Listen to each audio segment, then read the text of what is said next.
Hey there, I'm Lawson, and this morning I was bored. But I knew better than to tell Mom because you know what happens when you tell your mom that you're bored. Oh, if you're bored, you could take out the trash. See, no, not bored. I put my head to it and I got creative instead. Check it out. Yeah, but enough about my follicles, because today I've got an awesome story for you about this kid Logan my cousin knows. Now, it's the last week of summer and Logan was supposed to go to soccer camp, but it was full. So Mom signed him up for Creator Camp. Logan can't believe that Mom would do that to him because he's sure he has no creativity. Zero creativity. And once the day starts, it's even worse than Logan imagined.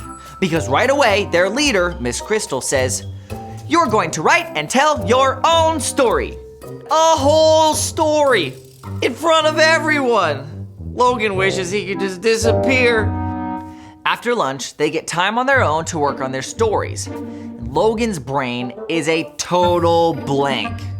So he gives up on the story and just works on his soccer skills instead. In fact, he's really in the zone, and as he keeps at it, he starts to notice something. And then he hears something else, like a bird calling from outside, and lots of other stuff, and voices laughing and calling, and lots of other stuff. Logan realizes that words are not the only way to tell a story. So Logan starts to collect sounds.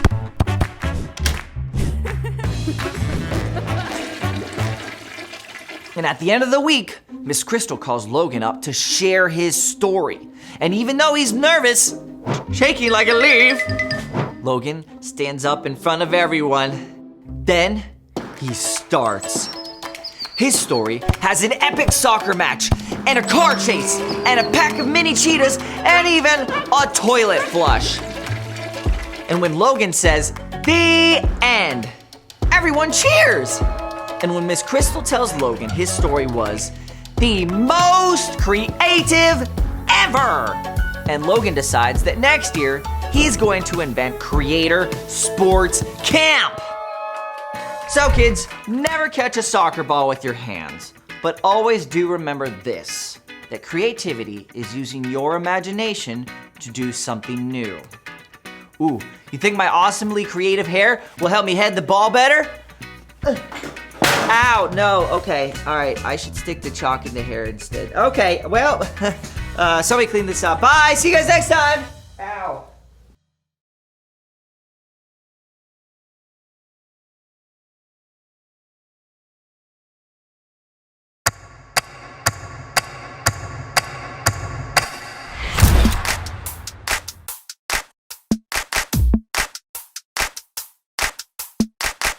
Feel it in the air right now. It's all around, I see it everywhere. It's the power, yeah, God's power. It's the power to move any star. It's the power to heal your broken heart. It's the power, yeah, God's power. So don't hold back, no, don't hold still. God is here and he is real. Take 4 steps to the left, to the left. 1, 2, 3, 4. Turn it around and move to the right. 1, 2, 3. Now take tiny little jumps forward to the front. 1, 2, 3, 4. 4 jumps back, but you better look back. 1, 2, 3, 4. Now freeze. And everybody clap your hands. Now stop. I feel it in the air right now. It's all around, I see it everywhere. It's the power, yeah, God's power. It's the power to move any star. It's the power to heal your broken heart. It's the power, yeah, God's power. So don't hold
Everybody clap your hands.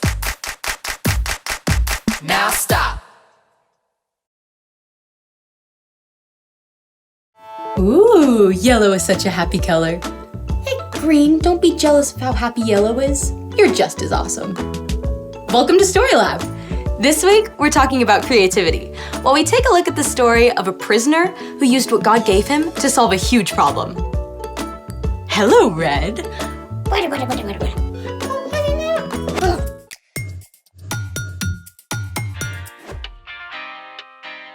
Hey, I'm Skylar, and I'm waiting for... I'm here!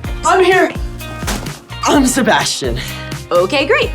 Today, we're talking about creativity, which is using your imagination to do something new. What do you have here? A bag of gold. Actually, corn can come in many colors besides yellow. Black and brown. Red and orange. Green and blue. Even purple and pink. There are many colors, but this corn is yellow. But why have you brought in the corn? Well, I was at the store and they had so much and they were selling it at a really low price, and I thought we could use it for today's activity. Or someday. It's just that I also went to the store that was having a sale on something. Food coloring.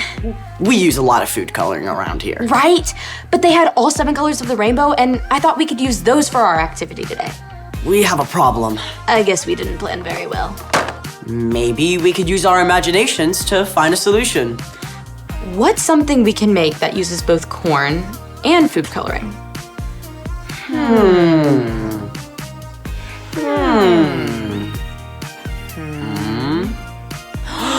Rainbow popcorn! Let's make it! The first thing we need to do is Pop this corn. Whoa, never saw popcorn pop that fast. pop your popcorn however you like to do it in your home. Then separate it into containers for each color you want to use. We have 7 colors, so we have 7 bowls of popcorn. Now we need to mix our colors. The color mix includes sugar, milk, and food coloring. We'll also need some heat. Since we're working with heat, definitely make sure you've got a grown-up to help you make this.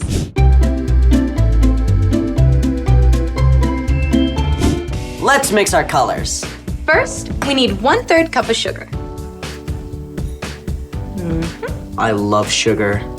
Me too, maybe a little too much. And we pour it in.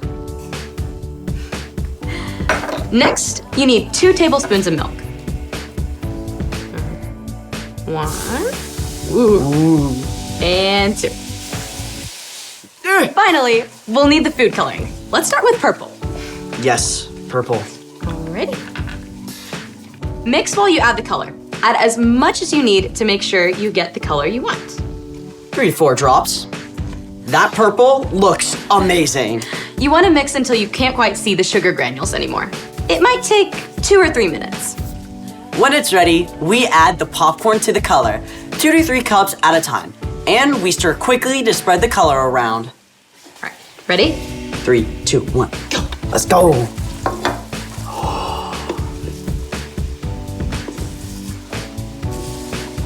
You're gonna want to do more of a folding motion rather than a stirring. Wow, this looks delicious. Can we eat it now? We actually have to wait for the sugar to cool and harden. Okay, speaking of waiting, it's time for... The story before the story.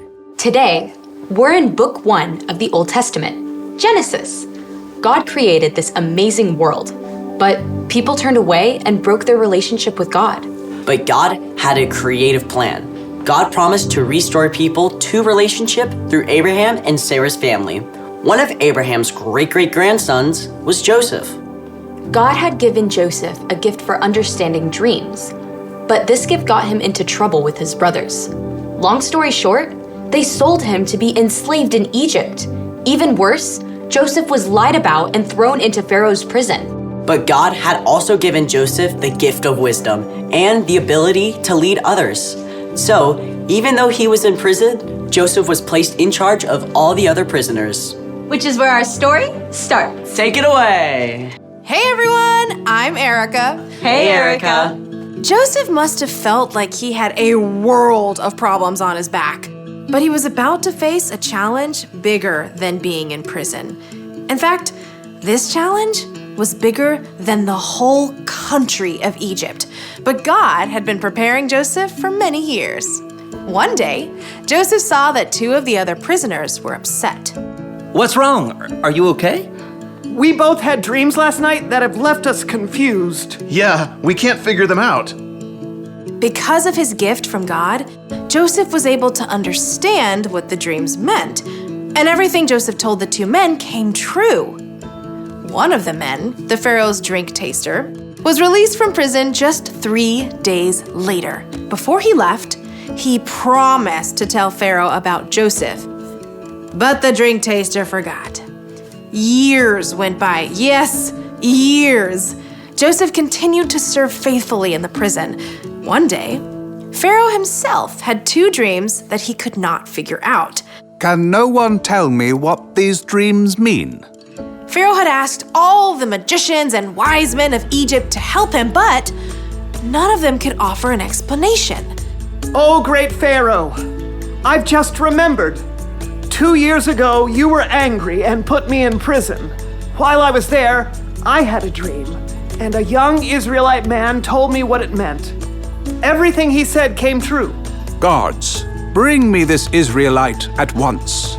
Joseph was given clean clothes and a haircut and presented to Pharaoh. I've heard you can interpret dreams. I can't do it. My God is the one who knows what dreams mean. Good enough for me. Here is my first dream. I was standing at the edge of the Nile River. 7 healthy cows came out of the water and started to eat. Then 7 bony, unhealthy cows came out of the water and ate the healthy cows, but stayed just as bony as they were before.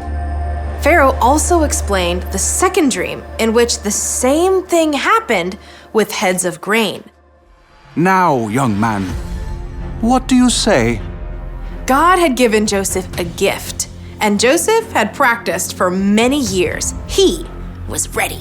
Both of Pharaoh's dreams mean the same thing. God is showing you the future. The 7 healthy cows and heads of grain represent 7 years where you will have plenty of food to harvest, more than you'll need. And the 7 skinny cows and dried up heads of grain represent 7 years of famine and hunger. Then, God gave Joseph a creative idea. You should find a man who is wise, understanding, and trustworthy. Put him in charge of all the food in Egypt. During the 7 years of plenty, he should gather and store it up. Then, during the years when there is very little, you'll have plenty to share. Pharaoh looked at Joseph in amazement. I think you are that man. Your God, who has given you this understanding, will be with you. So, I will make you second in command of all of Egypt. Joseph was given finer robes and even Pharaoh's official ring. He had been enslaved or in prison for more than 10 years, yet now he was the second most important person in the whole land. During the next 7 years, Joseph traveled all over, making sure grain was stored up. Huge amounts of grain. So much grain, they couldn't even count it. Then, the famine came. No one could find enough to eat in Egypt or the lands beyond. People came from everywhere to beg Pharaoh for food. And he sent them to Joseph, who provided what each family needed to live. Even Joseph's own family came from Canaan in search of food. And in the end, the creativity God gave Joseph helped save Joseph's family from starvation too. The end. So, was this a brand new way of storing food that Joseph invented? Well, the Egyptians have never needed to store up this much food for so long. I mean, I can't imagine where I want to put all my popcorn for the next 7 years, along with all the other food. So, What's our part in the story? You may never be imprisoned unfairly or asked to appear before a king, but we all encounter problems to solve in our daily lives. Some can seem smallish, and some can seem really big. Like if I have a disagreement with one of my friends on how to play a game. You can use the creativity God's placed inside you to figure out a new way to play together. I feel like I'm not always that good at that kind of problem solving. Well, remember that God has always been in the business of problem solving. Even when we turned away, God sent Jesus to restore our relationship with God. We're each made in God's image, so we can reflect that problem-solving creativity. But it does take practice. Joseph had to practice his gifts for years before he found himself in front of Pharaoh. So what if I don't know what my gifts are? Well, you can use your imagination to help you figure this out. Think of things you do that seem to make others happy. Maybe writing a story or planning a party. I like making snacks for my friends. I like helping people organize things. Sounds like you're on the right path. See you next time. Bye. Bye, Erica. So here's the thing. You can use what God gave you to solve problems. Just like Joseph did. Just like we used our imagination for Rainbow popcorn. Do you think we should eat it all now or save some for later? We should definitely save some for later, or you're gonna need a creative solution for a tummy ache. Yum. Thanks for joining us in the Story Lab. See you next time. Let's go. Yes. First time.